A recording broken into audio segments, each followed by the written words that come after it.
Greetings, everyone. My name is Antonio Benton, and I'm here today with Haven Stanley. And we're actually on our way. Well, we're actually here today to do our presentation.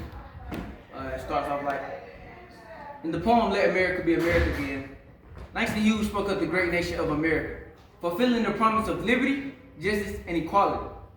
The land where every man is free. The land that hasn't been, but yet must be. In America's toddler state of moral development, decades after the Revolutionary War, America set out to form a more perfect union.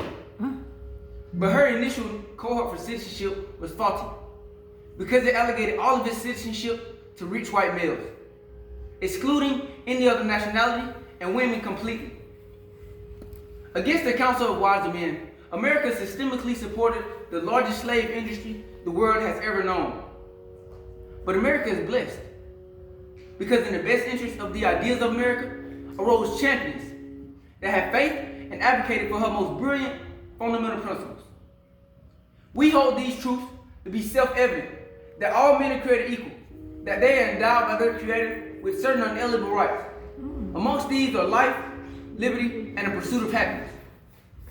We want to share with you today some of those historical facts from some of those great leaders of America. These individuals were abolitionists, American patriots that were firmly against the institution of slavery, and each in their own unique capacities committed to end that immoral institution. There are many patriots that contributed to the abolitionist movement, but we're going to highlight those leaders we consider to be the first string starters, the ones that really set it off. First, William Lloyd Garrison, the father of the abolitionist movement. He started his campaign against the slave industry in America in the 1820s. Then, Frederick Douglass. He and Harriet were both from Maryland. They were the night and day for freedom for a people in crisis. We are also grateful for the American Quakers that showed an unparalleled moral code for human beings.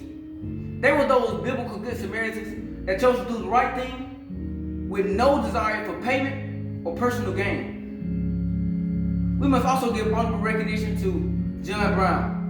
He made a stance he was willing to die for, and he made that stance without any second thoughts. Lastly, we give honor to Harriet Tubman, aka Moses. She was a multifaceted human rights, social organizer, and military asset that did not turn a blind eye to the needs of people that were suffering. She gave her all to help her people. We could probably progress further with current day social issues if we examine closely the actions of Harriet Tubman and the abolitionists of that era. One could say abolitionists were actually the first Black Lives Matter champions in American history. The efforts of these abolitionists succeeded. They ended slavery in 1865 following a horrific civil war. William Lloyd Garrison, Frederick Douglass, John Brown, the Quakers, and our beloved Harriet Tubman were unified behind the idea of America, as it is prescribed in our country's unperfect Declaration of Independence. It must be well understood that we, like our ancestors, embrace this principle.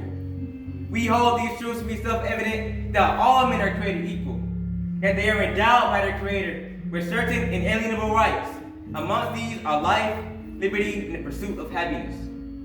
But this fundamental principle was denied to African Americans, indigenous people, and just about all other immigrants of non-European descent. In the third stanza of Langston Hughes' poem, "Let America Be America Again," he expresses that fundamental principle and acknowledges that it is also flawed. "Oh, let my land be a land where liberty is crowned with no false patriotic wreath, where opportunity is real and life is free. Equality is in the air we breathe." There's never been equality nor freedom for me in this homeland of the free. But with God's grace, we must stay encouraged and all work together, despite those who live like leeches on their people's lives, those that systematically create barriers to oppress other deserving citizens in America. We must learn from the successes of our ancestors and make this land what it's supposed to be.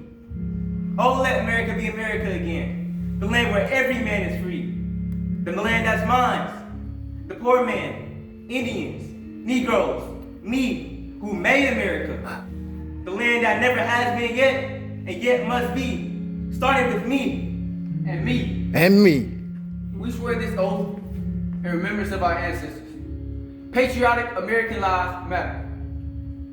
I pledge allegiance to the flag of the United States of America and to the republic for which it stands, one nation, under God, indivisible, giving honor to the resilience and the faith of my ancestors. Thank you.